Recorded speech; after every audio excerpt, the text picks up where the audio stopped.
अस्सलाम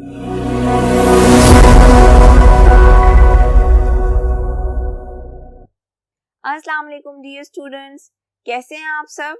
my name is Anam Rabbani and I am your teacher of social studies for grade 6। बच्चों, हम पढ़ रहे थे chapter number 4, so let's continue with our chapter.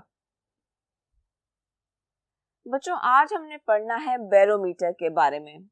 Measures the pressure और the weight of the air. ये क्या काम करता है? ये मेजर करता है वेट ऑफ द एयर को या एयर प्रेशर को। There are two kinds of barometers. अब बैरोमीटर्स की दो तरह की टाइप्स होती हैं। द एनेरॉइड बैरोमीटर एक होती है, द एनेरॉइड बैरोमीटर, जिसके बारे में हम पहले पढ़ेंगे। एनेरॉइड का एक्चुअल में मीनिंग होता है विदाउट लिक्विड, क्योंकि ये जो बैरोमीटर है इसमें कोई लिक्विड यूज नहीं होता। Then it looks a bit like a clock. अगर आप इसका स्ट्रक्चर देखोगे, इसकी शेप देखोगे, तो ये आपको एक क्लॉक जैसा दिखेगा। आपकी बुक्स में भी इसका इमेज बना हुआ है और आप इस वक्त अपनी स्क्रीन्स पर भी इसका एक इमेज देख सकते हो, जिसको देखकर आपको आइडिया होगा कि ये वाकई दिखने में एक क्लॉक जैसा लगता है। इट इज पोर्टेबल, यानी कि आप इसको एक जगह से दूसरी जगह लेकर जा सकते हो। Then shows the weight of air on a dial. इसके अलावा इसमें एक डायल बना हुआ होता है जिस पर ये आपको शो कराता है वेट ऑफ एयर। उस डायल को देखकर आपको पता लगता है कि वेट ऑफ एयर कितना है। Inside the case is a collapsible air tight box of thin metal. अब इसकी जो आउटर केसिंग है उसके अंदर एक्चुअल में एक डब्बा होता है। Inside the case is a collapsible air tight box, जो कि एयर टाइट होता है। कोलैप्सिबल मतलब ऊपर नीचे मूव कर सकता है, ऑफ थिन मेटल, जो कि बहुत ही पतले मेटल का बना हुआ होता है। थिन मेटल शीट का बना हुआ होता है। As the air pressure changes, it pushes the sides of the box in or out. अब जैसे जैसे एयर प्रेशर चेंज होता है, यानी कि या तो एयर प्रेशर कम होता है या ज्यादा होता है, इट पुशेस, पुश करना हम कहते हैं किसी चीज को धक्का लगाना, तो it pushes the sides of the box in और आउट। तो जैसे जैसे एयर प्रेशर चेंज होता है वैसे वैसे ये उस मेटल बॉक्स को, जो कि थिन मेटल से बना हुआ होता है, इन या आउटवर्ड्स पुश करता है, यानी कि उसकी जो साइड्स हैं, उसकी जो वॉल्स हैं, उनको इनर साइड पे या आउटर साइड पे पुश करता है। The end of the box has a string attached to it which works the dial. अब जो बॉक्स है जिसके अंदर एयर प्रेशर ज्यादा या कम हो रहा है, उसके एक सिरे पर एक स्ट्रिंग अटैच्ड होता है, has a string attached to it which works the dial.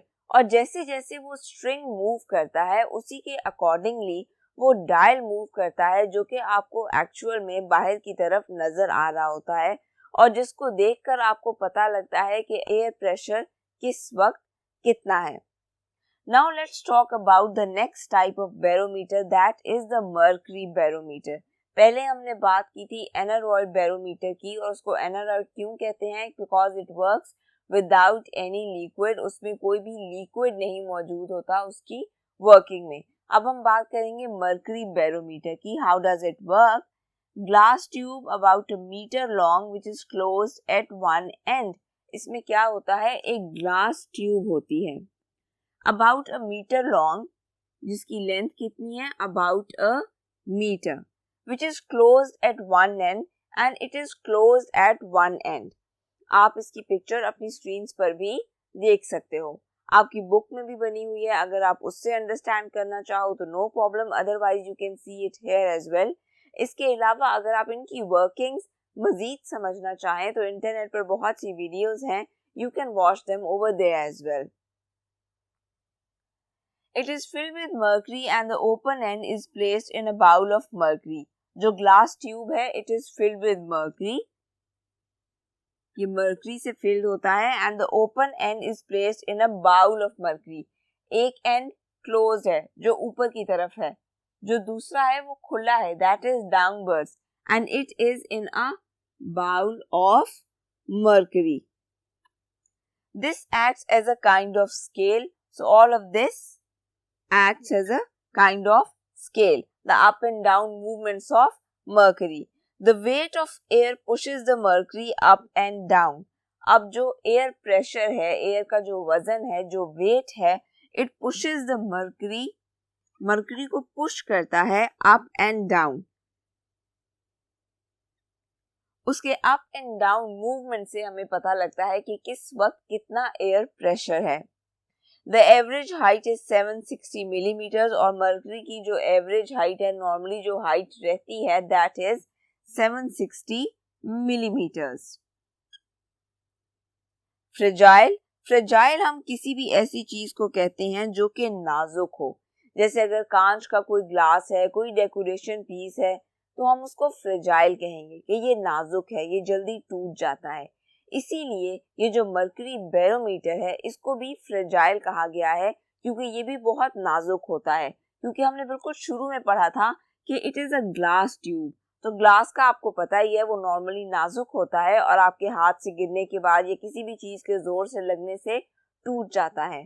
तो मर्करी बैरोमीटर भी बहुत नाजुक होता है, इट इज फ्रेजाइल, और इसी वजह से इसको एक जगह से दूसरी जगह कैरी करने में भी मुश्किल होती है. जब हमने एनारॉइड बैरोमीटर के बारे में पढ़ा था तो मैंने आपको बताया था कि इट इज पोर्टेबल. ये एक जगह से दूसरी जगह लेकर जाया जा सकता है, उसमें कोई मुश्किल पेश नहीं आती. लेकिन जब हम मर्करी बैरोमीटर की बात करते हैं तो it is fragile and it is hard to carry from one place to another, क्योंकि उसमें ये खतरा होता है कि कहीं ये टूट ना जाए. बच्चों, अब आपकी एक्सरसाइज में there is question number 4. Why do we need to measure weather and keep a record? अब ये क्यों जरूरी है कि आप वेदर को मेजर करो और उसका एक रिकॉर्ड मेंटेन करो? ये इसलिए जरूरी है बच्चों, क्योंकि कभी कभी अगर हमें पहले से मौसम का पता चल जाए तो हम अपने बहुत से प्लान्स वेदर फोरकास्ट के अकॉर्डिंगली बना सकते हैं. फॉर एन एग्जाम्पल, अगर कोई वेडिंग आ रही है तो आप ये देख सकते हो कि किस दिन कैसा मौसम होगा, उसी हिसाब से आप अपनी वेडिंग प्लान करो. बिल्कुल इसी तरह फार्मर्स को भी वेदर फोरकास्ट का, यानी कि पहले से मौसम पता लग जाने का बहुत फायदा होता है. वो उसी हिसाब से अपनी फसलों को काटते हैं या बीज बोते हैं. और वेदर फोरकास्ट के और भी बहुत से फायदे होते हैं, जिसके लिए ये जरूरी है कि हमें वेदर के बारे में पता हो और हम उसका एक रिकॉर्ड रखें. और इसके अलावा एक लंबे अरसे का जो वेदर रिकॉर्ड होता है, उसी से आपको किसी भी रीजन के क्लाइमेट का भी आइडिया होता है कि ज्यादातर वहाँ का क्लाइमेट कैसा रहता है. तो बच्चों, यहाँ पे हमारा ये चैप्टर खत्म होता है. अपना और अपनी फैमिली का बहुत सा ख्याल रखिएगा. अल्लाह हाफिज.